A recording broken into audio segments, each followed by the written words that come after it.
Evsiz gece, dışsız yatam.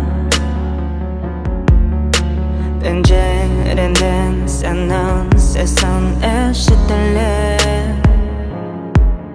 Rüya, benim rüya, gözlerim o günde. Bizim hikayemiz gene de canlanar o zamanda. Bütün dünya bizim için kenleşir. Şimdi sen o gün yeter.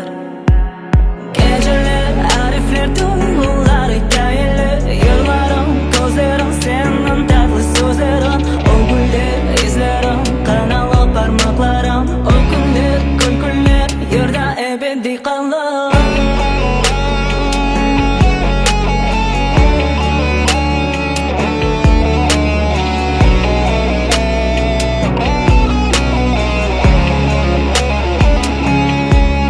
Gölgen, senin gölgen, ona tamam.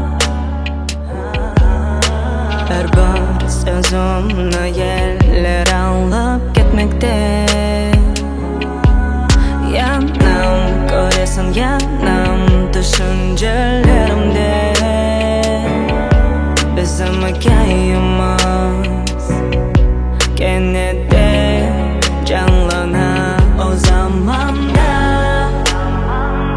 Bütün dünya bizim için kenleşir. Şimdi sen o gün yeter.